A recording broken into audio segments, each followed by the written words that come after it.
אני חייב לספר לך על מישהי. מאמי, אני כבר יודעת בדיוק על מי מדובר, ואני יודעת שניסית להסתיר אותה ממני.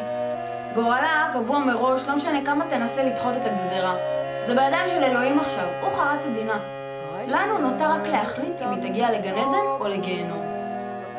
אני יודע, ולא ניסיתי להסתיר אותה. אני פשוט באמת מאמין בלב שלם שהיא צריכה להיות איתי.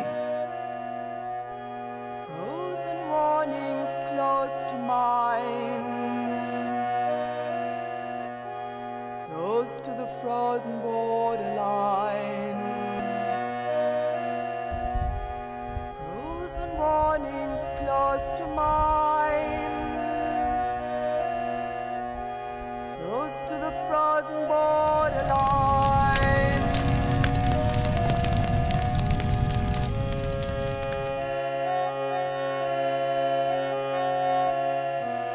טוב לראות אותך, כמו תמיד. אתה יודע, צחוק הגורל. אני חייב לספר לך על איזה בחורה שפגשתי. כן, שמעתי שסימנת מישהי. כן, איזה יפה ומוצלחת היא. כזאת בחורה טובה, היא פשוט מתאימה לי. ומה היא בדיוק מתאימה לך? זהו, איך אני לא יודעת איך להסביר, זה כאילו כל פעם שאני מסתכל עליה אני נמס, היא כמו אור ביום חשוך. מבינה על מה אני מדבר? נו. אני אגיד לך יותר מזה, אני חושב שרק אני יכול לתת לה את מה שמגיע לה. יחס של אלילה. שוי, כזאת אלוהית, אני חייב שהיא תהיה שלי. בבקשה, אל תרסי לי את זה כמו בפעם הקודמת. להרוס לך כמו בפעם הקודמת? על מה אתה מדבר לעזאזל? עשיתי לך טובה בפעם הקודמת ואתה יודע את זה טוב מאוד. כל כך מתאים לך להסתכל רק על החיצוניות. בטח עוד איזה לוליטה שמסובבת גברים, אחר כך אתה מתפלא מה קורה בסוף. אני פה כדי להכניס לך קצת שכל. מרימה אותך מהקרשים, מצילה אותך כל פעם מחדש. וזאת התודה שמגיעה לי? מה אתה רוצה? שתצבינו עליך עוד פעם ויוריד אותך בדרגה? את הורגת אותי, את וכל הפסימיות הזאת שלך. למה את לא יכולה לפרגן קצת? מינימום אמונה באנשים.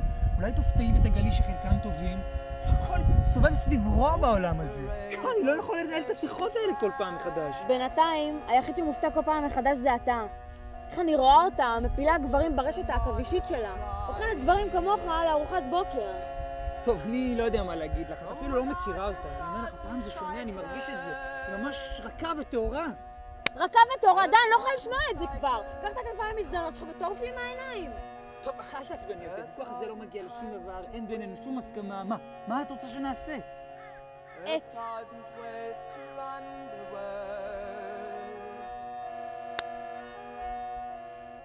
In a similar